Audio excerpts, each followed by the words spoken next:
საღამოშუქებისა ეთერში გადაცემა აქტუალური ინტერვიუ. მე მისი წამყვანი ჟურნალისტი ფერიდე ტურდიანოა. ადგილობრივი თვითმმართველობის არჩევნებიდან 1 წელი გავიდა. დღეს აქ ამ სტუდიაში განვლილი წელიწად შეჯამეს ბონისის მუნიციპალიტეტის გამგებელი გოგი მეშველიანი. მოგესალმებით ბატონო გოგი, მადლობას გიხდით სტუდიაში მოგზაურობისთვის. ვიდრე საუბარს დავწყებთ, მინდა მაყურებელს ვუთხრა, რომ თქვენ შეგიძლიათ დარეკოთ ტელეფონის ნომერზე 0790 880 886 დარეკეთ და ჩაერთეთ დისკუსიაში. დასვით თქვენთვის საინტერესო კითხვა. მოგესალმებით, ფერიდე, დიდი მადლობა სტუდიაში მოგზაურობისთვის. რაც შეეხება გამიგერ წელს, საკმაოდ საინტერესო წელი გახდა ჩვენთვის გამგების თანამშრომლობის სიტუაციაში, საკმაოდ დაფიქრებული მოვლენებით. რაც შეეხება ზოგადად შეფასებას თუ როგორ აფასებს გამგებელი ჩვენი სტრუქტურული რეფორმის და სამსახურების მიერ გაწეულ მუშაობას, შემოუკრებელია ეს ისმით დამოკიდებლად. Რამდენადაც მე მიმოჩნია, რომ ყველა ჩვენ სამსახურს აქვს გაცილებით დიდი პოტენციალი და თავი რეზერვები ისათვის, რომ მუშაობა გამომჯობესოთ. თუმცა იყო დაგროვილი ობიექტური წინაპირობები ისათვის, რომ ეს მუშაობა მეტად წარმატებით დასული კონდენსატის გამომავლებაში პირველში მობილიზovat ხელმისაწვდომად დაგროვილი კულტურული ორგანიზაცია გახორციელება გამგებობაში და თვითმმართველობის კოდექსის სამუშაოების შემდეგ ჩვენ მოგვიწია პრაქტიკულად გამგების განახლა და კონკრეტება. რამაც გარკვეულწილად შეიძლება შეაფერხა ჩვენი კულტურების გამართული საქმიანობა, თუმცა ეს პროცესი დასრულდა და შეიძლება ითქვას, რომ ძირითადად დააბრუნდა 5%. გამგების სამსახურები და კომპლექტებული ეს პროცესი შეშებილია უკვე ახალ მოსამზადებლად და ახალი ენერგიის საერთაშორისო აი ახალი განყოფილებები შეიქმნა დაემატა ელჩარის განყოფილება და ასე შემდეგ. როგორ ფიქრობთ, რამდენად გამახსა ამ განყოფილებებმა და როგორია კონკრეტულად ამ ახალ სამსახურებს როგორ შეაფასებთ? ჩვენთან შეიქმნა რამდენიმე ახალი სამსახური, არა მარტო ადამიანური რესურსების განყოფილება, მათ შორის შეიქმნა მეთოდოლოგიური IT განყოფილება, ტექნოლოგიის განყოფილება, შეიქმნა შედარებით სამსახური. ცალკე გამოვიყავით იურიდიული განყოფილება. რაც შეეხება ქრონოლოგიურად მიკროფონის კითხვას, ადამიანური რესურსების მართლობა მნიშვნელოვანი მართლობაშია, რომ არის ერთ-ერთი ყველაზე მნიშვნელოვანი როლი ზოგადად ეს სამსახურში, რამდენადაც მასზე არის დამჯერებული ადამიანების კონკრეტულად კანდიდატების შერჩევა და შეიძლება ითქვას მთელი ტესტირება გასაუბრებელი პროცესმა განყოფილების ხელზე გადაიარა და მოიწოდი, რომ მათ წარმატებით გააკეთეს თავის დაკისრებულ ამოცანას. გარდა ამისა, ჩვენ ვთვლით პირადად შეიტყობია, რომ სამსახურებში ჩვენთაყოლებაობის სამსახურში მუდმივი განახლების პროცესები და კვალიფიკაციის ამაღლების პროცესი, რომელიც აუცილებელია იმისათვის, რომ თანამედროვე მოთხოვნებს ეხიაროთ და მუდმივად განახლებას საკანონმდებლო სივრცეს არ ჩამოვჭერთ და განყოფილება რა თქმა უნდა თავისი გვანდა თქვას, ეს პროცესი დაწყებულია და იმ კონტექსტზე თუ რა ფინანსური რესურსი ეხება ჩვენს ყველა თანამშრომელს ეხება საშუალება, რომ სხვადასხვა ტრეინინგ კურსები, კვალიფიკაციის ამაღლების კურსები გაიაროს და კვალიფიკაცია გამოიყენოს. როგორ ფიქრობთ, ბატონო გოგი, მუნიციპალიტეტისთვის რა არის ძირითადი გამოწვევა, მთავარი გამოწვევა?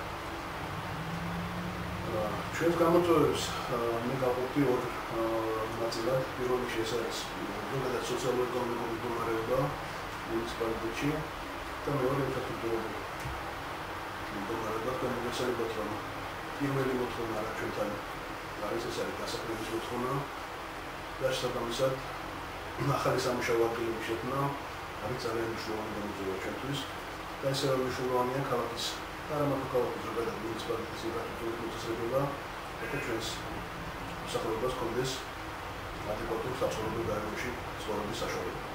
უახლოეს წარსულში რამდენი დღესიანი გახდათ მუნიციპალიტეტში სტუმრად ჩამოსული გარემოსა და ბუნებრივი რესურსების დაცვის მინისტრი. ნახოთ სიუჟეტი გარემოსა და ბუნებრივი რესურსების მართვის მინისტრის ვიზიტი ბოლნისში. ბოლნისის მუნიციპალიტეტის საკლო დარბაზში გარემოსა და ბუნებრივი რესურსების მართვის მინისტრი გიგლა აგულაშვილი ადგილობრივ მოსახლეობას და არასამთავრობო ორგანიზაციის წარმომადგენლებს შეხვდა. შეხვედრას კომპანია RMG-ს საფრთხის დაცვის კომიტეტის წარმომადგენლები, მეცნიერ მუშაკი და თვითმმართველობის ხელმძღვანელობა ესწრებოდა. მინისტრმა მისასალმებელ სიტყვაში განაცხადა, რომ აქ მოსვლამდე იმყოფებოდა საწარმოში და ადგილზე გაეცნო ვითარებას, თუ როგორ მიმდინარეობს მადნის მოპოვებითი სამუშაოები. კომპანიის წარმომადგენლებთან გამართა მოლაპარაკებები. აგულაშვილის განცხადებით, სამუშაო ციკლი დახურულია და არ არსებობს სათანადო კომუნიკაცია მოსახლეობასა და საწარმოს შორის, რაც იწვევს უნდობლობას. აქვე დასძინა, რომ RMG თანახმაა განახორციელოს მწვანე ინიციატივები. ამ განცხადების შემდეგ დამსწრე საზოგადოებას მიეცა კითხვის დასმის და საკუთარი მოსაზრებების დაფიქსირების საშუალება. მე გავაკეთე ბროშურები, სადაც აღწერილია მოსახლეობამ რომელი კვების პროდუქტი უნდა მიიღოს, რომელი მოიყვანოს და რომელი არა. ეს ბროშურები დაიმეჭდება ალბათ თვის ბოლოს და მოსახლეობას დაურიგებთ, მაგრამ პრობლემა ის არის, რომ ძალიან ცოტა ეგზემპლარი RMG უზრუნველყოფს, რომ ბროშურები უფრო მეტი იყოს, ანუ ხელმისაწვდომობა რა თავარია ინფორმაციის დისტრიბუცია მოხერხდეს, ამისათვის თუ 200 მიხდავთ, შეიძლება დავუჯოთ 400 ან დავუჯოთ 1000. მოსახლეობამ ძირითად პრობლემად დაბინძურებული ჰაერი, კარიერზე აფეთქების შედეგად მიყენებული ზიანი დაასახელა. რაზეც მინისტრმა განაცხადა, რომ სამინისტროს წარმომადგენლებმა აიღეს ჰაერის, ნიადაგის, ხმაურის და წყლის სინჯები. კვლევის შედეგები მისი თქმით საჯარო იქნება. ასევე კომპანიის მუშაობას უკავშირებს ადგილობრივების საგზაო ინფრასტრუქტურისა და სარწყავის სისტემის მოშლას. გიგლა აგულაშვილის განცხადებით, შეხვედრის მიზანი სწორედ ისაა, რომ ადგილზე მოსახლეობისაგან მოისმინოს პრობლემები და ერთობლივად იმსჯელონ მათი მოგვარების გზებზე. ჩვენ დღევანდელი შეხვედრა მიზნად ისახავდა მოსახლეობის პრობლემების ადგილზე გაცნობას, მათ მოსმენას. ამ პრობლემის იდენტიფიცირების შემდეგ ჩვენ ვისაუბრეთ RMG-ის წარმომადგენლებთან და შევთანხმდით დაუშვათ კონკრეტული სამოქმედო გეგმა გავაკეთეთ იმასთან დაკავშირებით, რომ ის 4 ძირითადი პუნქტი, რომელიც მოსახლეობამ ჩვენ გადმოგცა, როდის და როგორ შეიძლება იქნას გადაჭრილი და ამის გარდა გამოჩნდა ახალი სასაუბრო თემები, ახალი ინიციატივები, რომელთა განხორციელებასთან დაკავშირებით ჩვენ მივახციეთ კონსენსუსს. ჩვენს საზოგადოებას ძალიან აწუხებს ეკოლოგიური პრობლემები და ის საკითხები, რომლებიც წლების განმავლობაში მათი აზრით საჭიროებენ გადაწყვეტას. დღეს შეიძლება ითქვას, რომ უპრეცედენტო შეხვედრა ჰქონდა, იმიტომ რომ ჩვენი მუშაობის პერიოდში პრაქტიკულად ამ დონის ვიზიტი აღნიშნული საკითხების მოგვარების მიზნით არ ყოფილა და ჩვენ ამისთვის განსაკუთრებულ მადლობას ვუხდით ბატონ მინისტრს. საყდრისის გადარჩენის კომიტეტისა და ადგილობრივი არასამთავრობო ორგანიზაციების ძირითადი მოთხოვნა და კითხვა შეეხებოდა აუდიტის კვლევა, ჩატარდა თუ არა აუდიტი და რა დასკვნა დადო. მე ვიცი რომ ამ გაზაფხულზე საწარმოში ჩატარდა აუდიტი. მე მინდა ისე დავუბრუნდე ეკოლოგიური აუდიტის თემას, რაც ჩვენი დიდი ინტერესის სფერო იყო. ის შედეგებს ბუნებრივია ჩვენს გავაცნობით და თქვენს გაეცნობით ყველანი და ნახავთ იმ არსებულ ვითარებას და რეკომენდაციას, რასაც ამ აუდიტის დასკვნა გამოვიდა ყველანი ერთად. კომპანია RMG-ს წარმომადგენელმა მიხეილ კვარაცხელიამ ჟურნალისტებთან თემის კომენტირებისას განაცხადა, რომ მიმდინარეობს აუდიტის კვლევა და დასკვნა ყველასათვის ხელმისაწვდომი იქნება. ზუსტად იმიტომ ვაკეთებთ ამ აუდიტს, რომ ერთხელ და სამუდამოდ გავიგოთ ჩვენს, გაიგოთ თქვენს და გაიგოს ყველამ მართლა ხდება, როგორ ხდება, რა სახით ხდება და რა უნდა გაკეთდეს იმისთვის, რომ თუ რამე არსებობს დარღვევა და დაბინძურება თუ ცუდი რამ, რომ ეს ყველაფერი გამოსწორდეს. დაახლოებით 2 თვის ვადა. მობრძანებისთვის, ამ თანამშრომლობისთვის, რაც შეხვედრის მონაწილეებმა დიალოგის რეჟიმში განიხილეს საფრთხის საბადოსთან დაკავშირებული საკითხები. მხარეები შეთანხმდნენ, რომ დაიგეგმება სამუშაო შეხვედრა მეცნიერებთან, სადაც განხილული იქნება ყველა ინიციატივა და მოსაზრება, რაც შეხვედრაზე გაჟღერდა.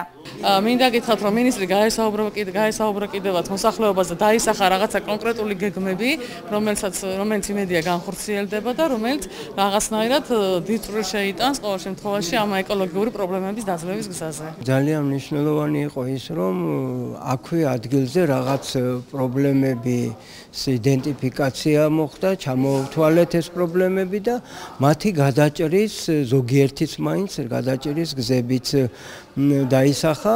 ასევე ძალიან მნიშვნელოვანია, რომ შეიქმნება ის სამუშაო ჯგუფი, რომელშიც მეცნიერებიც ჩაერთვებიან, მოსახლეობაც, თვითონ ადგილობრივი ხელისუფლებაც და საწარმოს წარმომადგენლებიც, ასევე ადგილობრივი მოსახლეობაც და აი ეს ჯგუფი იმუშავებს ამ მომავალში ამ პრობლემების იდენტიფიკაციაზე. გარემოს მინისტრმა ადგილობრივებთან გააჟღერა ინფორმაცია, რომ ჯანდაცვის სამინისტრო გეგმავს ადგილზე შეისწავლოს მოსახლეობის ჯანმრთელობის მდგომარეობა, თუმცა ზუსტი დრო თუ როდის ჩატარდება სამედიცინო კვლევა ჯერჯერობით უცნობია. ჩვენ ისევ ეთერში ვართ. ძირითადი მიზანი მისი სტუმრობის და როგორ ფიქრობთ, რა შედეგის გამოიღებს ეს ვიზიტი, ისეთი თანამშრომლობა სახელმწიფო სტრუქტურებისა და მოქალაქეების, ესე როგორ შეაფასებთ ამ ვიზიტს? შევაფასებ, რომ ეს იყო ერთ-ერთი უმნიშვნელოვანესი ვიზიტი. რამდენად თქვენ მოგესალმებით, რომ ჩვენ მოსახლეობას საკმაოდ ბევრი კითხვები აქვს, ზოგადად რაიონში არსებულ ეკოლოგიურ მდგომარეობასთან დაკავშირებით და სწორედ ამ კითხვების გამოძახილის პასუხი იყო გარემოს დაცვის მინისტრის ვიზიტი ბოლოში. ჩვენ გვქონდა საკმაოდ საინტერესო დისკუსია და შეიძლება ითქვას, ყველა პრინციპის საკითხზე, რაც ჩვენს მოსახლეობას საზოგადოებას აინტერესებს, იქნება ადეკვატური პასუხი. ამ გარემოს დაცვის სამინისტრო მზად არის, რომ განახორციელოს სრული მონიტორინგი ჩვენი მუნიციპალიტეტის ტერიტორიაზე, იმისათვის, რომ შემცირდეს აირის დაბინძურება, საწვავი წყლის დაბინძურება, გარემოს სხვა მავნეებზე მოქმედება და რაც თავარია, ესენი ჩვენ ვუგებთ კონკრეტულ რეკომენდაციებს, იმისათვის, რომ ჩვენ შევძლოთ გარემოს გაუმჯობესება. მე მაყურებლად კიდევ ერთხელ შევასწინებ, თქვენ შეგიძლიათ დარეკოთ 0790808886 და დასვათ თქვენთვის საინტერესო კითხვა. რატომ გოგი ბიუჯეტის შესრულების მხრივ რა პროცენტული მაჩვენებელია გასული წლისა და მიმდინარე წლის ამ პერიოდთან დაკავშირებით? ვიცით, რომ საკმაოდ რთული მემკვიდრეობა დაგვხვდათ, ესე რომ ვთქვათ, გასულ წელს იყო კრიზისი ცნობილი მოვლენების გამო.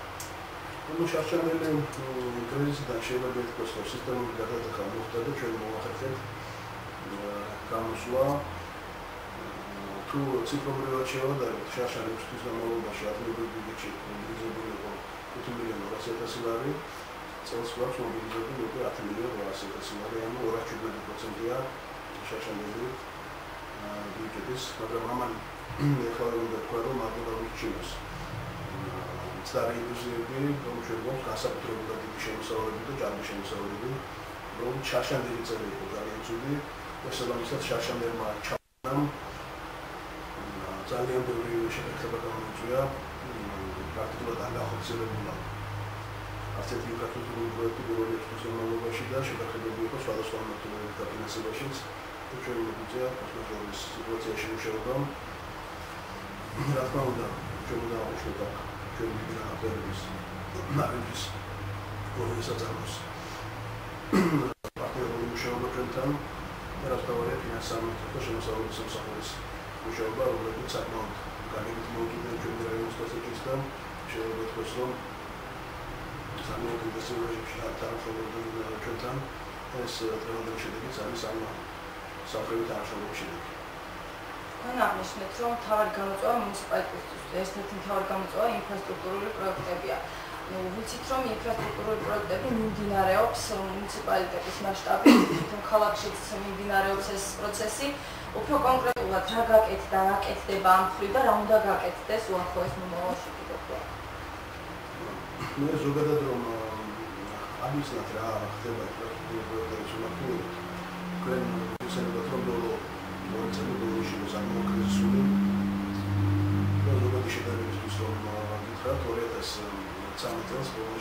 მოხდება დაახლოებით 25,000 ლარის ინფრასტრუქტურის სამუშაო. შარშან წლის მეორე ნახევარში მაშინ და ჩვენ დაახლოებით 225,000 ლარის ინფრასტრუქტურის სამუშაოების დაფინანსება და თავი აქცენტი გავაკეთეთ იმაზე, რომ პროექტები შეგვიძინა და მომდევნო წლებში წესოთვის. წელს ჩვენ უკვე ნაცნობი ბიუჯეტში გამიგმირებთ 2 მილიონი 400,000 ლარის ინფრასტრუქტურის სამუშაო, ანუ შეიძლება ითქვას, რომ 10 ჯერ უფრო მეტი შარშან და გარდა ამისა მოხულის პერიოდში მის კოლონიაზე თუ საბოლოო დაგვრჩება საბოლოო მოცემული შემოსავლების გვიმოთ დაახლოებით 1 მილიონი ლარი ინფრასტრუქტურის სამუშაოების დაფინანსების გაზრდას.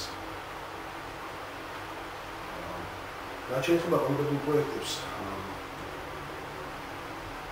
დაახლოებით წელს 15 ინფრასტრუქტურული პროექტი არის დაფინანსებული და დახორციელებული, მათ შორის აღნიშნული პროექტი რაც გზაზე ახალი სისტემის მიმართულების მოწყობას, რომელიც შეიძლება ითქვას, რომ ჩვენ განახორციელებთ სატესტოებში.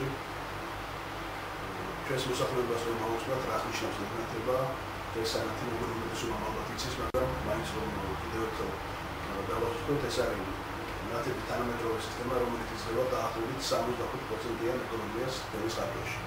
და მას აკეთება ტექნიკური სარეგლამენტო მოსახურება 10 წლის განმავლობაში. პრაქტიკულად ჩვენ შეგვიძლია ვთქვათ, რომ ამ სისტემამ იმუშავა და გაამართლა, ჩვენ შევძლებთ ამ მიმართულებით აქცენტული განახარჯების დაახლოებით 60-70% შემცირებას. ჩვენ წლის განმავლობაში დაახლოებით 700,000 ლარს ვარგავთ მხოლოდ გარიგანათებაზე და დაახლოებით 220,000 ლარს მის მომსახურებაზე. ამის შესაბამისად ჩვენ გვქონდა საშუალება ამ თანხების ეკონომიკის ხარჯზე, სხვა მიმართულებით დაფინანსების გაზრდის და პირველში პროექტების დაფინანსების გაზრდაზე გარდა ამისა მე გამოვხდი განმეორებად კანონში აშენდა საზოგადოებრივი ცენტრი, რომლის პერიმეტრის კეთილმოწყობის სამუშაოები დავაფინანსებთ ჩვენ. ადმინისტრაციულ შენობაში ტერიტორიული კომისარიატი ჩვენ მოწოდეთ სანიტარული პლანზე, ასევე სანიტარული პლანზე მოწოდეთ მასაბოლოებრივი სახელმწიფოებში, რომელიც საკმაოდ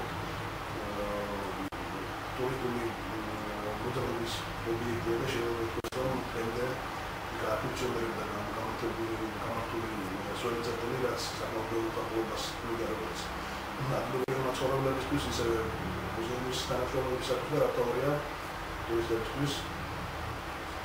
შეიძლება ითქვას, რომ ეს პრობლემა მოგვარებულია. ჩვენ ასევე განახორციელებთ ქალაქში მდებარე შუათი და სოფლის სახლის კაბინეტის სამუშაოები. მთელი ქალაქის პერიმეტრზე ცენტრალური მანქანებით განახორციელებთ გორდონის შეკეთების სამუშაოები და ახალი გორდონები დავამონტაჟეთ ფოსტოვას ქუჩის ნაწილზე, რომელიც ახლოს პერიოდში გაგრძელდება და ბოლომდე ცალკე ამ ხარისხის და მასშტაბის სამუშაოები ბოლომდეა. ჩვენ განახორციელებთ მოსაცდელების სრული რეაბილიტაცია, 17 მოსაცდელი, რომელიც ჩვენი მუნიციპალიტეტის ტერიტორიაზეა გათავსებული კაპიტალური შეკეთება მოხდა.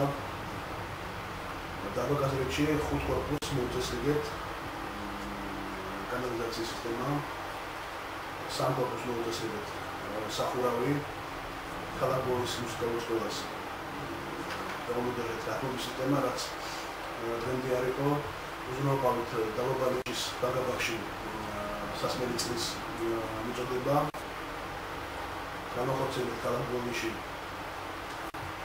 სასაფლაო სარეაბილიტაციო სამუშაოები, მოუწესრიგეთ შიდაგზები და ასევე დაბა სუბალავერში განახორციელებთ სოფელში მდებარე ხევის ნაკისამაგრის სამუშაოები.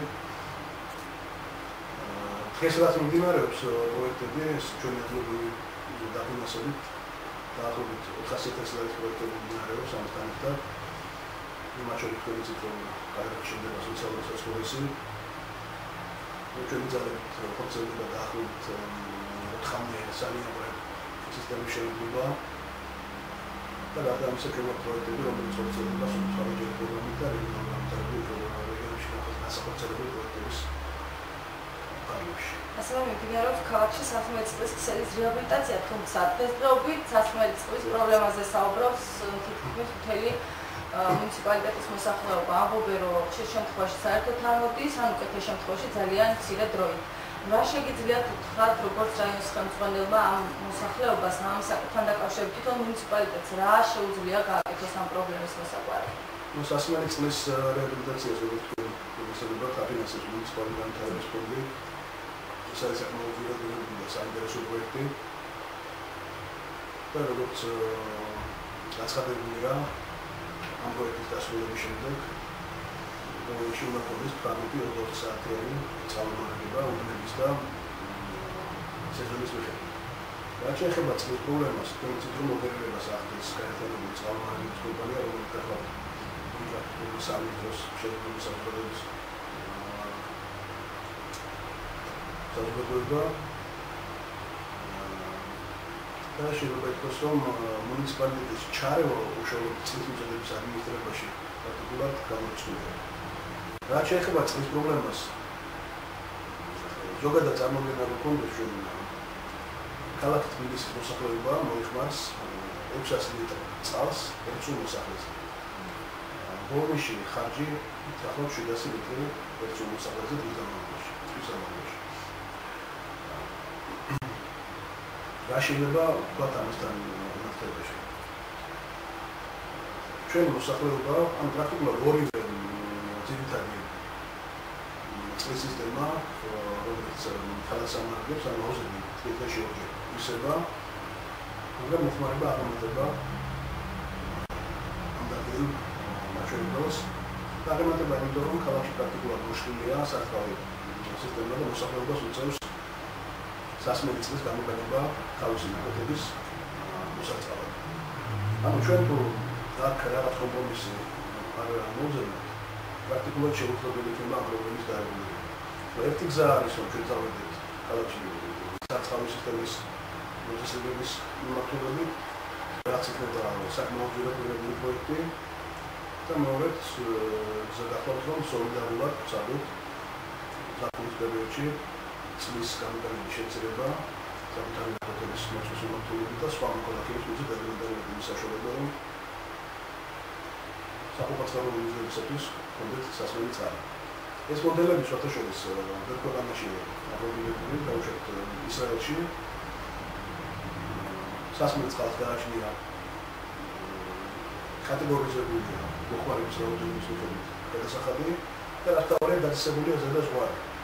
ზედაზღვარის გადაჭრილობის შემთხვევაში განუსაზღვრელად დიდი რაოდენობის ჯარიმა იწევა მოხმარებელს და ზუსტად ეს არის ერთ-ერთი მოდელი, რომელიც მცირეწყლიან ქვეყნებში გამოიყენება იმისათვის, რომ რეგულირებული იყოს წყლის მიწოდება. რა თქმა უნდა, ეს ამ შემთხვევაში ოპერატორი კომპანიის გადასაწყვეტია, რომელი მოდელს გამოიყენებენ სარეაბილიტაციო სამუშაოების დასრულების შემდეგ. თუმცა მოდი დავებოდოთ წელს მოვიფიქროთ, რომ მდგომარეობა ზაფხულის პერიოდში ალბათ ვერ გამოსწორდება სამწუხაროდ, იმიტომ რომ საკმაოდ ინტენსიური სამშენებლო სამუშაოები მიდის იმასთან ერთად, რომ ჩვენ გვაქვს წყლის დეფიციტი. როგორც კი ქალაქში დასრულდება ქსელის შენებლობა, ცხამი ამოქმედება უცხოების სისტემაც, და ამათ შემეძლით ერთხელ სამუდამოდ ეს პრობლემა უნდა დაარღვევოს. სხვა გამოსავალი, უბრალოდ ადმინისტრაციული გამოსავალი, წყლის პრობლემა ბოლოში მოგვაქვს არ არსებობს. ეს არის სოლიდარობა, პასუხისმგებლობა წყლის მოხმარებასთან დაკავშირებით. იმიტომ რომ ესეც მოხდება ქალაქის სრული გამრიცხველიანება, ხალხიც ნაკლებად მოიხმარს. ჩვენ ვფიქრობთ, რომ სადაც 6 ვარდქვეში საბოლოოდ დასრულდება სარეაბილიტაციო სამუშაოებიდან, ქალაქი იქნება გამრიცხველიანებული. ამ მომავალ ზაფხულს შედარებით მოზადებული შეხვდებით ამ მიმართულებით. გარდა წყლისა, ერთ-ერთი ყველაზე მტკივნეული პრობლემა ქალაქის მოსახლეობისთვის არის საკანალიზაციო სისტემის არარსებობა. ნაწილი ქალაქის არის მოწყობილი ეს საკანალიზაციო სისტემა, ნაწილში არა. რა შეგიძლიათ უთხრათ მოსახლეობას, როდესაც შეიძლება ამ პრობლემის მოგვარება? ჩვენ საკმაოდ ინტენსიურად მუშაობთ კანალიზაციის სისტემის მოგვარების საკითხზე. ზოგადად წარმოუდგენლად მოხდეს ეს არის 12 მილიონი დოლარის მიღების სამუშაო, რომ ქალაქის დარჩენილ ნაწილში ჩვენ გვაქვს საშუალება მოახდინოთ საკანალიზაციო ქსელის მონტაჟი. ცხადია მუნიციპალიტეტს ჩვენ ადგილობრივ ბიუჯეტში არ მოხდეს იმის საშუალება, რომ საკუთარი სახსრები დავაფინანსოთ ასეთი გრანდიოზული სამუშაოები. ამისათვის ჩვენ ვიმართებთ რეგიონალური განვითარების სამინისტროს, მუნიციპალური განვითარების ფონდს, სადაც ეს საკითხი მუშადება და ჩვენ გვდაპირება, როგორც დამუშავება პარტნიორი ორგანიზაცია, რომელიც მსგავსი მიმართულების სამუშაოებს დააფინანსებს, ერთ-ერთი პირველი პროგრამაში, სადაც ეს სამუშაოები დაიწყება. და კონკრეტულად არის ვებეთქვით, იმიტომ რომ ეს დამოკიდებულია მაინც პროგრამებზე და რესურსებზე, რომელიც ჩვენ პარტნიორი ორგანიზაციებს ეხება. თუმცა ვფიქრობ, რომ ოპტიმისტური განსხვავებული შეხედვა პროგნოზებს განაცხადებს შემდგომ დაიწყოს დარჩენილ ნაწილში. დაბა თამარიში უნდა აღნიშნო, რომ არის მუშლილი საკანალიზაციო სისტემა, საიდანაც პირდაპირ ქუჩაში მოედინება ფეკალური მასები, მოსახლეობა ამის გამო პრეტენზიებს გამოთქვამს. თუმცა 6 ივლისის საკრებულოს დომაზე დამტკიცდა პირდაპირ შესწრებით განახორციელოს მუნიციპალიტეტმა სამუშაოები. რა ეტაპზეა ამ დროისთვის ეს სამუშაოები და როდის დაიწყება კონკრეტულად იმ ადგილზე? სწორად რომ ჩამოვაყალიბებთ ეს კითხვა, ჩვენ საკრებულო მოგზაურობა რომ გამგეობის წინ ამორტიზებული ჩაშლილი საკანალიზაციო ქსელის სარეაბილიტაციო სამუშაოების შეგვესწრდა, რაც თქვენ ნახავთ რომ სამუშაოები გადაუგონებულზე შეიცვალა მულები, ჩატარდა გასმენითი სამუშაოები. ზოგადად საკანალიზაციო ქსელი ბოლოში არ არსებობს, ამ თუ არსებობს არის აბსოლუტურად ამორტიზებული და შეიძლება ითქვას გამოყენებისთვის უარესი. რაც შეეხება თამარისის მიმართულებას, იქ ჩვენ საკრებულო მოგზაურობა რომ შევისყიდოთ გამართული პროცესით პროექტირების სამუშაოები, იმიტომ რომ ჩვენ ჯერჯერობით არ ვიცით მასშტაბი. რა მასშტაბის სამუშაოებია ჩასწრებული თამარისში, ვისაც ეს პრობლემა მოგვარდეს, ჩვენ ზედაპირულად ცხადია მდგომარეობა შევისწავლეთ და შეიძლება ითქვას, რომ მდგომარეობა საკმაოდ სავალალოა. იმიტომ რომ პრაქტიკულად დაბას საკანალიზაციო ქსელი არ აქვს. შეიძლება ითქვას, რომ იქ თავის დროზე დამონტაჟებული ქსელი არის სრულად ამორტიზებული და გამოუსადეგარი არის შემდგომი საგებობისათვის. დაახლოებით კილომეტრი-ნახევარიანი მონაკვეთის ამდენო შეიძლება მოგიწევს ჩვენ. ცხადია მისი რეგულირებიდან გამომდინარე ჩვენ გადავწყვეტ როგორ მოხდება ამ სამუშაოს განხორციელება, შევხვდით ჩვენ ამას საკუთარი რესურსებით მიმართავთ სხვა პარტნიორ ორგანიზაციებს, იმიტომ რომ ეს იქნება საკმაოდ ურთიერთობრივი პროექტი. როგორც ვიცით, უკვე სოფლის პროგრამები ქუთაისის მუნიციპალიტეტში დაიწყო. სულ რამდენი პროექტი დამტკიცდა ამ პროგრამის ფარგლებში და ერთი ყველაზე ისეთი გავრცელებული თემა ის გენდერული საკითხი, ორი ტრენდი ჩატარდა ყველა ორშაბათს ამ საკითხთან დაკავშირებით. რამდენად იყო ამ პროცესში, გადაწყვეტილების მიღების პროცესში ქალბატონები, სოფლათმცხოვრები ქალბატონები ჩართული და იქნა თუ არა მათი აზრი გათვალისწინებული საბოლოოდ პროექტების შერჩევის დროს? ჩვენ დღეს მდგომარეობით უკვე დამტკიცებული ვართ 50 პროექტი. მათ შორის 25 პროექტის განხორციელება მიმდინარეობს. უახლოეს დღეებში დაიწყება დარჩენილი პროექტების განხორციელებაც. რაც შეეხება შერჩევის პროცესში ქალბატონების მონაწილეობას, მე შეიძლება დავამოწმო, რომ ბოლოს მუნიციპალიტეტი იყო სამაგალითო ჩვენი ქალბატონების აქტიურობის კუთხით. საკმაოდ ბევრი ქალბატონი, მათ შორის აზერბაიჯანული უნივერსიტეტებში მიიღო მონაწილეობა შეწყებებში. და ცხადია ჩვენ მათი აზრის გავითვალისწინეთ. რა თქმა უნდა, გენდერულ გადახრას ადვილი არ ქონია ერთ მხარეს და არც მეორე მხარეს.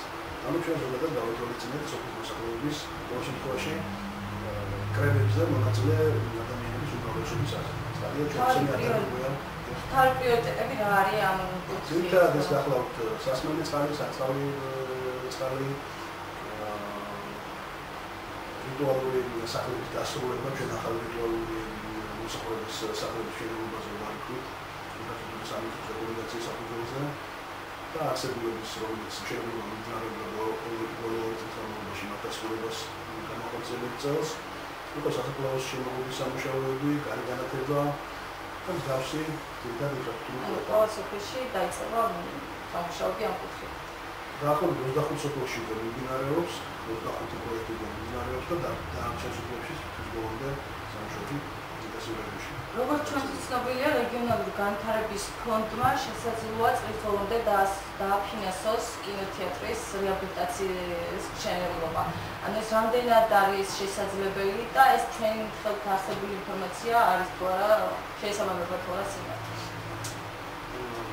ჯერჯერობით საბოლოო გადაწყვეტილება კინოთეატრის დაფინანსებასთან დაკავშირებით არ არის.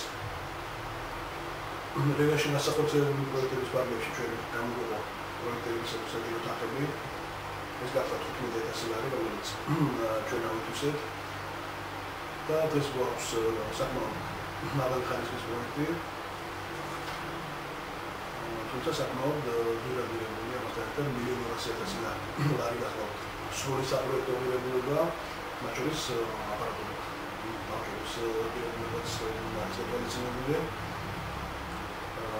ჩვენ მუშაობთ ინტენსიურად რეგიონული განვითარების სამინისტროსთან, იმისათვის რომ მოხდეს კონკრეტული დაფინანსება თემის გვალობაზე განყოფილი დაფინანსების ათვისების შემდეგ ჩვენ ვიქნებით საშუალება მოვიხოთ ამ პროექტის განხორციელება.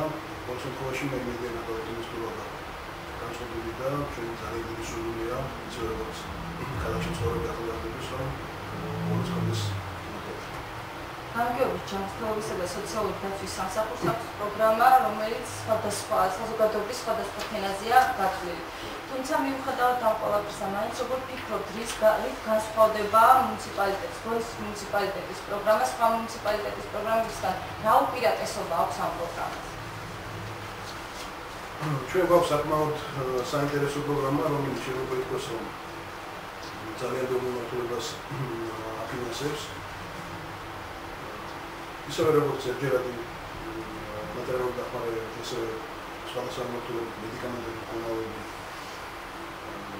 გარდა ამისა გამოკვლევებისა და სტაციონარული კომუნალური დაფინანსების მიმართულებით, ისევე ჩვენ მედიკამენტები დახმარებით ელეებში პარკინსონი, ონკოლოგიური და ონკოლოგიური ასეთი დაავადებულ ადამიანებს. გარდა ამისა ჩვენ პროგრამაში მისამბათ ბოლოში ხანი ფუნქციონირებს საფრთხის სახლი, რომელიც 300 ადამიანს მოგოხსაობით. თავარი განსხვავება, რაც ჩვენს პროგრამას გაცხადია, ჩვენ აქ ქონია საშუალება, რომ 70 მუნიციპალიტეტში ჩავედარებია ანალიზი, თუმცა რამდენიმე მუნიციპალიტეტის მაგალითი შეიძლება ვთქვათ, რომ ჩვენ ვართ გამორჩეული, რომ გვაქვს სტუდენტების დაფინანსების პროგრამა, რომელიც დაახლოებით 225 სტუდენტს უზრუნველყოფს სტიპენდიით, სოციალური დახმარებით, რომელიც ვფიქრობ ძალიან მნიშვნელოვანია. და გარდა ამისა, ჩვენ ვართ გამორჩეული იმითაც, რომ ჩვენ წარმატებულ სპორტსმენებს უზრუნველყოფთ ასევე არა მხოლოდ ჯერადი მატერიალური დახმარებით, ასევე სტიპენდიით, რაც მიგაჩნია, რომ ასევე მნიშვნელოვანია მათი განვითარებისთვის. Dabaqazatchi უკვე თქვენს აღნიშნეთ დროინდელ ეთერში, რომ მიმდინარეობს მშენებლობა სოციალური საცხოვრისის. როდისთვის დაიწყება ამ საცხოვრისში შესაძლებელი ადამიანების შერჩევა, რა კრიტერიუმებით მოხდება ეს და როდისთვის იქნება საბოლოოდ მზად? და ისე ყველაზე საინტერესო არის კიდევ ერთი, რომ ბოლოში არის ორი საცხოვრისი, სოციალური, ერთი შვეიცარიის აშენებული, მეორე ადგილობრივი ბიუჯეტიდან გასულ წლებში. თუმცა ამ ორ საცხოვრისს შორის რადიკალური განსხვავებაა. ერთი იმიტომ, რომ ალბათ უფრო მეტი კონტროლია, მეორეზე არა. ანუ აქ როგორ იქნება? მოგესალმებით. სოციალურ საცხოვრისში გაზეთში გახდა საკმაოდ საინტერესო პროექტი, რომელიც სრულად ფინანსდება ადგილობრივი ბიუჯეტის საშუალებით. შეიძლება ითქვას, რომ სამშენებლო სამუშაოები უკვე დაამთავრებელ ფაზაშია. ჩვენ ვფიქრობთ, რომ სექტემბრის ბოლოს, ოქტომბრის დასაწყისში საცხოვრისს შეძლებს ბენეფიციარების მიღებას. რაც შეეხება კონტინგენტის შერჩევის კრიტერიუმებს, ჩვენ ვისარგებლეთ შვეიცარიის განვითარების სააგენტოსა და ჩვენი პროექტთა სამინისტროს მოდელი, რომელიც გულისხმობს კულათა სისტემის მიხედვით ადამიანების შერჩევას. ანუ ჩვენ გავთვალისწინებთ დაახლოებით 7 შემთხვევა, რომლის მიხედვითაც ადამიანს ელოდება გარკვეული კულათა რაოდენობა.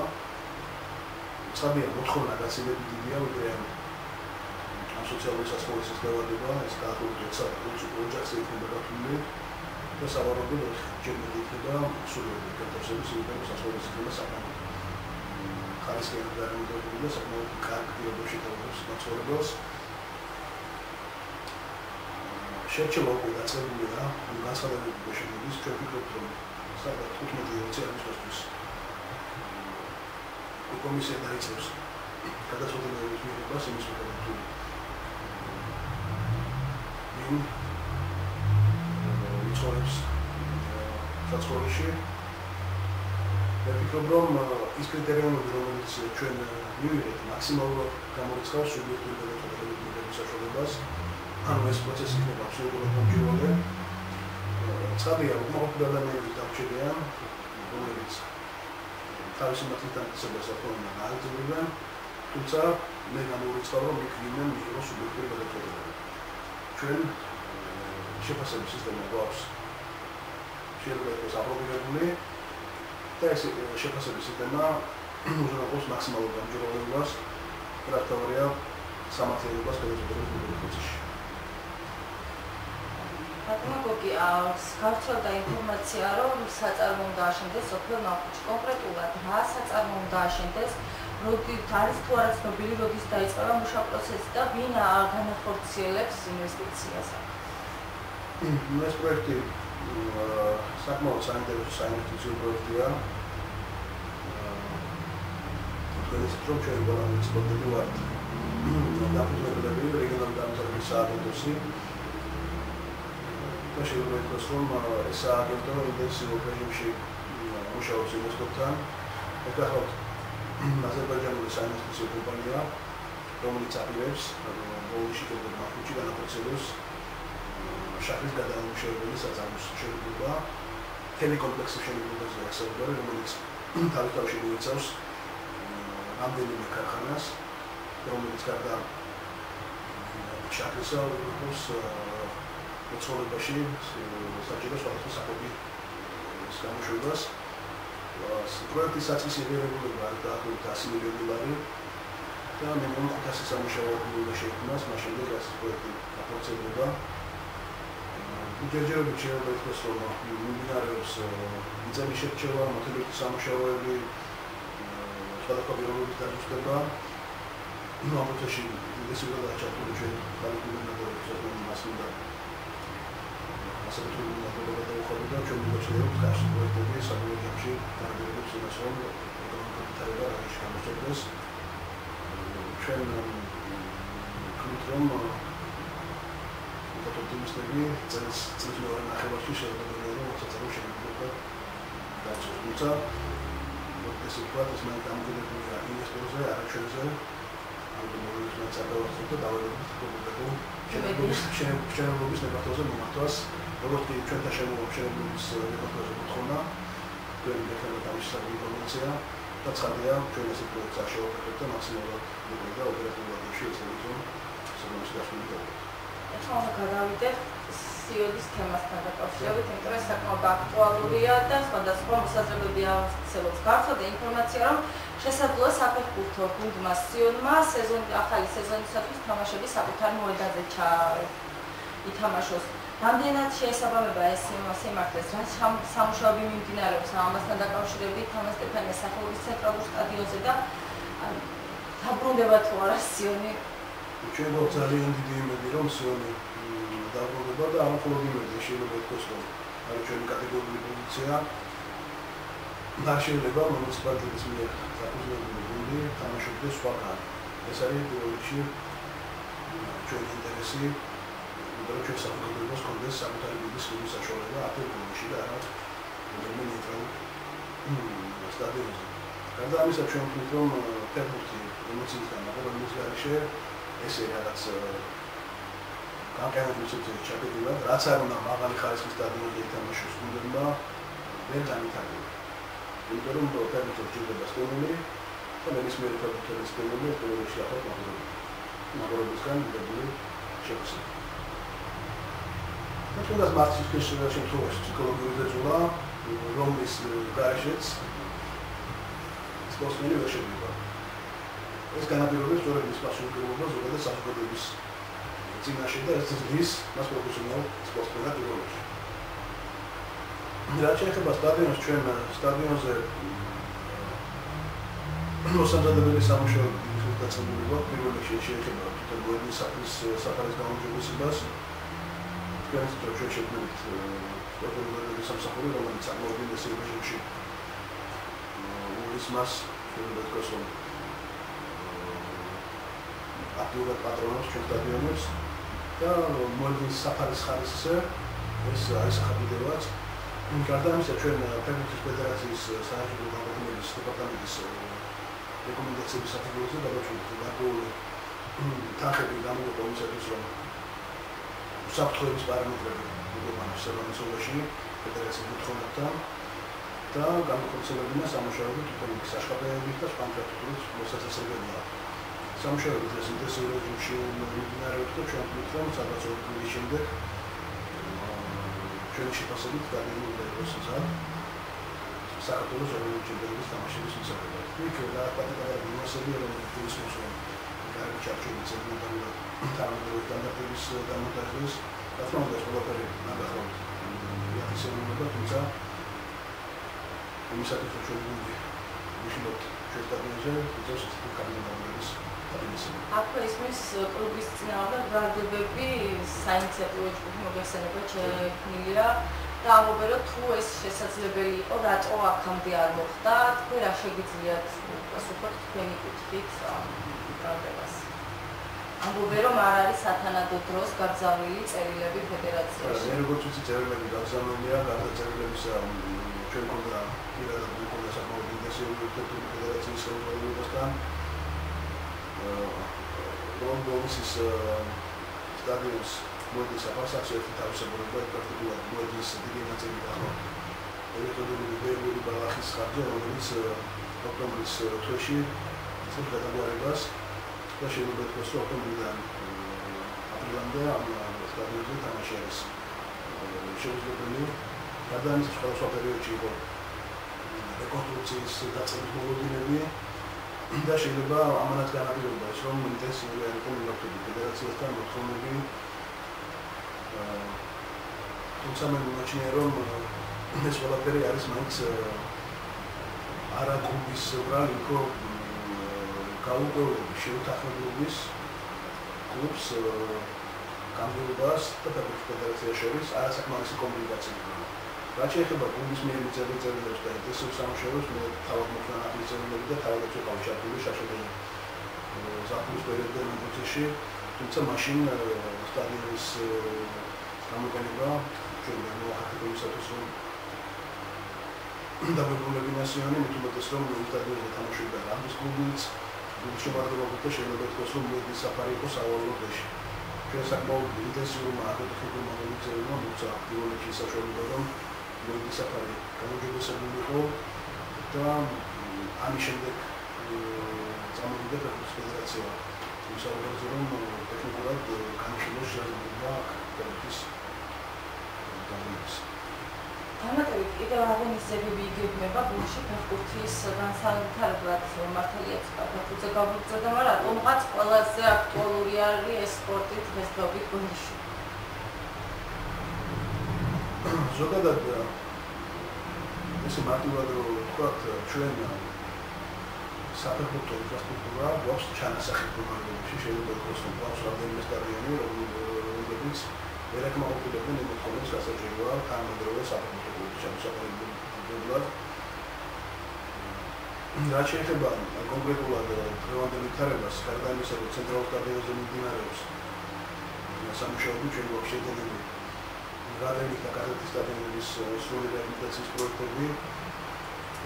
რადენის პროექტის განხორციელება იმისათვის, რომ კლუბს ჰქონდეს სავარჯიშო მოედანი, ისევე სხვა საკუთრებულებს.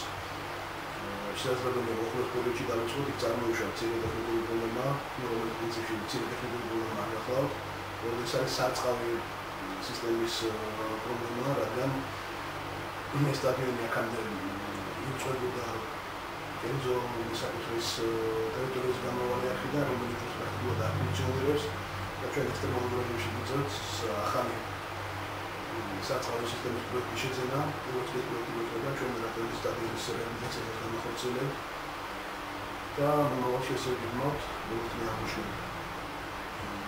გადაგაჭირდება სტადიონის რეალიზაციას, რომელიც პროექტის გვაქვს და ნახევარში მდებარე სპორტული მოედნის რეალიზაციას. თუმცა მთლიანობაში ეს ყველაფერი ცხადია. არ არის საკმარისი. თქვენ ზოგადად წარმოგიდგენთ კონდეთ კლუბის საჭიროებებზე აგვისტოში უახლოეს დღეებში დაიხსნება UEFA-ს მიერ დაფინანსებული თერმოს ფედერაციის სკოლა, რომელიც დაიწყო დაახლოებით 8 მილიონი ლარი. ჩვენ ვფიქრობთ, რომ ნებისმიერ რაიონს, რომელსაც პრეტენზია აქვს ყავდეს გუნდი უმაღლეს ლიგაში, უნდა კონდეს სამამისი ინფრასტრუქტურა, მათ შორის საფეხბურთო სკოლა, გუნდის საშუალო ბაზა და ნორმალური სტადიონი. ანუ დაახლოებით მთლიანობაში რო ჩვენ შევარჯამოთ, აქსაუბარია 14 მილიონის საჭიროებაზე და ინვესტიციაზე, რომელიც დაუშვათ ამ პროგრამას ეკრება სამხედრო მომავალს. ცხადია, მუნიციპალიტეტის ბიუჯეტს ეს საშუალება არ აქვს. ანუ მე როგორც აღნიშნე, ჩვენ ყველაზე გარკვეული მომავალ შემთხვევაში მოვახერხებთ წელს 3 მილიონი დახარჯვას ინფრასტრუქტურაზე. ცხადია, მთელი ეს ფაქტები ვერ იქნება მართული მხოლოდ ფეხბურთის ინფრასტრუქტურის განვითარებას. იმიტომ რომ უამრავი სხვა საჭიროება აქვს ჩვენს საზოგადოებას. ჩვენ ვფიქრობთ, რომ უახლოეს პერიოდში მათ შორის როდესაც ჩატარდება თერმოს ფედერაციის ახალი ხელმძღვანელობის არჩევნები, მას შემდეგ რაც თერმოს ფედერაციის ხელმძღვანელობა დაადებს კონცეფციას, სახელმწიფო ალბათ ჩვენ ვარაუდით დააფინანსებს თერმოს განვითარების პროგრამას, დაახლოებით იმ კონკრეტში რაც გაკეთდა რაგბის მიმართულებით და ამ შემთხვევაში ჩვენ უნდა ვიყოთ გზად, იმისათვის რომ კონდეს მოძებნული შესაბამისი ტერიტორიები, რომ ეს ფეხბურთის განვითარების პროგრამა განხორციელდეს შეუერთებლად. სხვანაირად, სხვა რესურსები, სხვა სახსრები ამ დიდი პრობლემის გადაწყვეტა არ შეუძლია.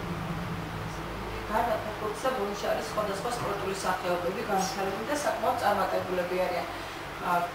ცალსაკერულ ჩამოთავად შეიძლება რომელიმე გამოგვჩეს მუნიციპალიტეტთან ახლოშეწყობა აქვს თითოეულ გუნდს იმისათვის, რომ იყვნენ უფრო მეტად წარმატებული და შედეგზე ორიენტირებული, მაინც რო ვთქვათ ეს ძიუდო, ჭადრაკი, ფეხბურთი და სხვა მრავალი სახეობები.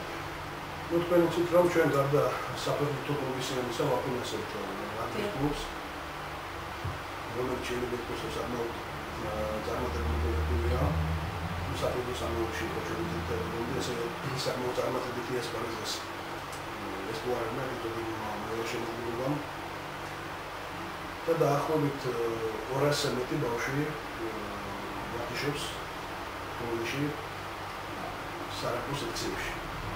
რაც ჩვენ ვფიქრობ, რომ საკმაოდ საინტერესოა.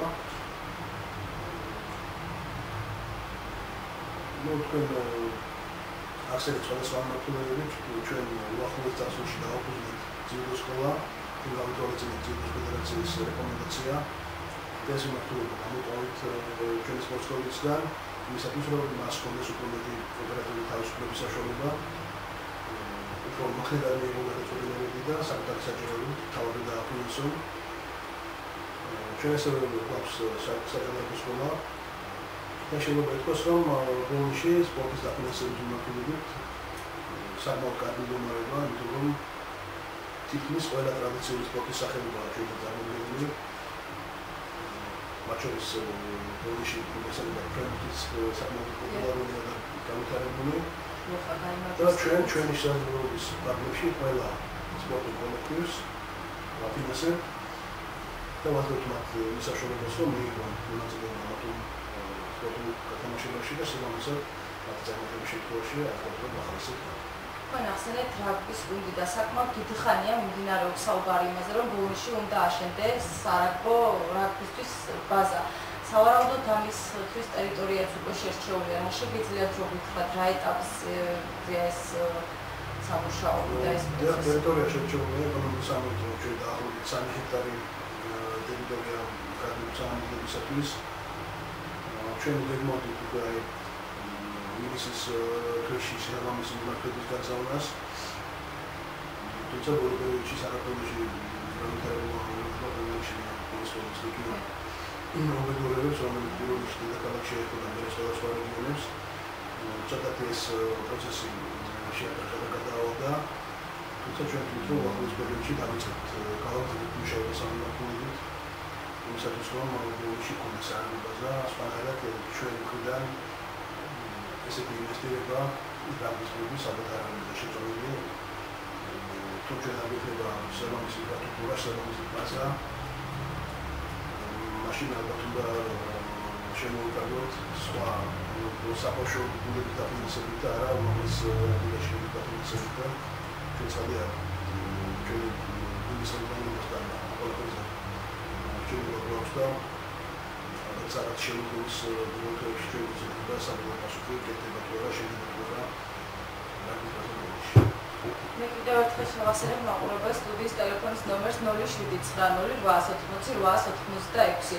ალბათ მაყურებელს და ბონუსებს არ აქვს თქვენთან კომუნიკაციის პრობლემებს, რომ გასულ წლებში იგივე ფორმატის გადაცემაში უამრავი ის არის შემოდიოდა და ალბათ ეხლა ახერხებენ რომ სხვა კუთხით თქვენ მოგაწვინონ მათი ხმა.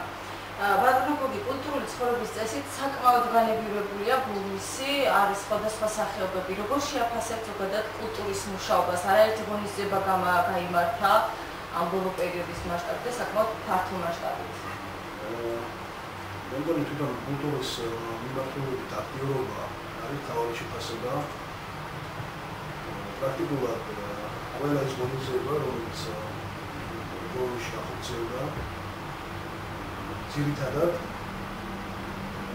ახორციელდა ადგილობრივი ძალები. ანუ ჩვენ გვაქვს ის ბაზა, რომ ესეთი მაღალი რანგის ღონისძიებები გავმართოთ. ამას ნიშნავს იმას, რომ ჩვენი კულტურული კოლექტივები საკმაოდ მაღალ ღონისძიებებში გამიტარებულები. თქვენ იცით, რომ ჩვენი მუნიციპალური თეატრი ბაგის პერიოდში იმყოფება გასტროლებზე. ჩვენ გვაქვს სხვადასხვა მმართველები, მათ შორის ტრადიციული მუსიკის მმართველებით, საცეკვაო კოლექტივები, სიმღერის კოლექტივები, რომელთა განვითარებაში მუნიციპალიტეტი საკმაოდ სოლიდურ ინვესტიციებს აბანდებს.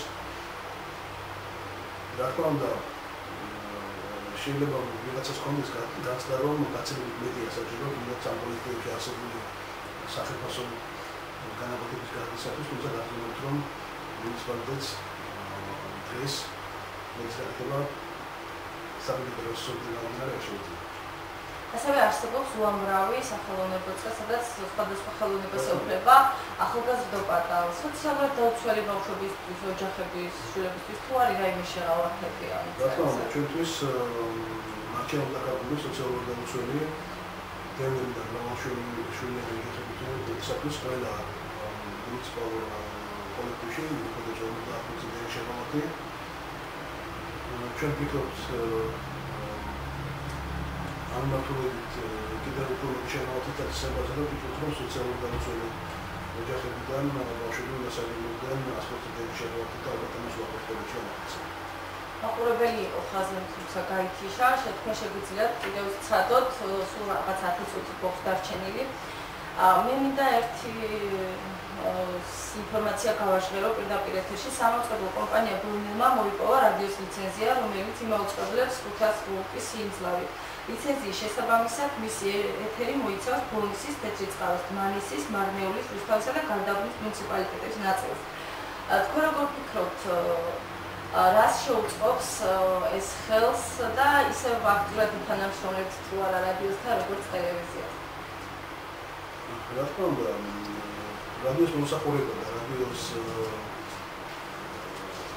ლიცენზიის მოპოვება ეს საკმაოდ საინტერესო პროცედურაა და მე უცხოელად მოგწოდოთ.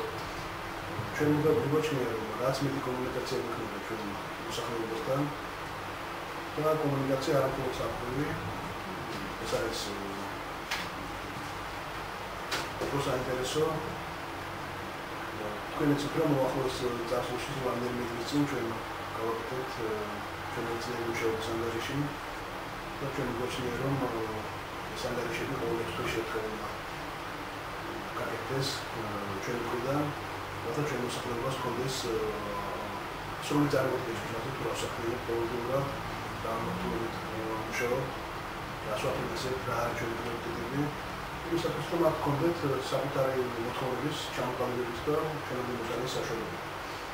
და მე ვთვლი რომ რადიოს ამუშავება ახლა საკმაოდ საინტერესო იქნება და ცხადია ჩვენ დამთავრებული ტრადიციულად და ესეთ რომ ეს საკომუნიკაციო საშუალება ამოიღება ინტენსიურად. და ბოლოს დაგვჭას რაღაც მცირე დრო, მაგრამ თავისუფალი თემით თქვენ რა შეგიძლიათ უთხრათ ბონუსის მოსახლეობას, შეგიძლიათ მიმართოთ მათ თქვენ? შემიძლია ერთი უთხრა რომ ჩვენი მუნიციპალიტეტის გამგებლობა თეორიული მუნიციპალიტეტის თანამშრომლები მობილიზებულია იმისათვის რომ ჩვენი სერვისები, ჩვენი მუშაობა უფრო საინტერესო იყოს მათთვის, უფრო ნაყოფიერი მათთვის და ჩვენ კიდევ ერთხელ ვამბობ რომ სადავართ ნებისმიერ ფორმატში შეხვედრებისათვის სხვადასხვა ჯგუფთან, მოსახლეობის სხვადასხვა სფეროს წარმომადგენლებთან, იმისათვის რომ მათი ინტერესები გაითვალისწინოთ და რასთავარია მათი ინტერესების საკმაოდ განსხვავებული ჩვენი პროექტები. ჩვენ გვაქვს ძალიან ბევრი საინტერესო პროექტი. მე მესმის რომ ჩვენ საკმაოდ ტემპერამენტიანი ხალხი ვართ და გვაქვს სურვილები რომ გაცილებით საფუძვლის პროცესები ვიდრე ამ სუბიექტური საშუალება არის. თუმცა დაგვიგებთ რომ ჩვენ ბოლომდე გაცნობიერებული პასუხისმგებლობა რაც გენერალობისეთ შაშანდელი არჩევნების შემდეგ და ყოველთვის გავაკეთებთ იმისათვის რომ თქვენი ცხოვრება გაგრძელდეს. მადლობა კიდევ ერთხელ იმისთვის რომ გამონახეთ დრო და მოგზაურობთ პირდაპირ ეთერში. მე კი მაყურებელს ზუსტად ერთი თვით დავამშვიდობებით. თქვენ შეგიძლიათ მომდევნო თვეში კვლავ ვიყუროთ, ოღონდ იმედია მომავალ თვეში უფრო მეტად აქტიურები იქნებით და თქვენსაც პირდაპირ ეთერში დავფიქსრებთ. მოდით დრო თუ შეგიძლიათ დალეკვათ სულ რაღაც 3 წუთი გვაქვს დრო და გიპასუხებთ ამ მცირე დროში. მე კი მანამდე შევახსენებ ისევ ტელეფონის ნომერს 077-880-886. თქვენ შეგიძლიათ დალეკვათ და დასვათ კითხვა სულ რაღაც რამდენიმე წუთი გაქვთ ამისთვის. რატომღაც პასიურია, მე კიდევ ერთხელ აღნიშნეთ სხვა პერიოდში უფრო მეტად აქტიური იყო მოსახლეობა ამ კუთხით, ალბათ კიდევ ერთხელ ვიძახი აქვს ამ სტროკ. კარგი, ნახვამდის, კარგად გრძანდებოდეთ მომავალ შეხვედრამდე.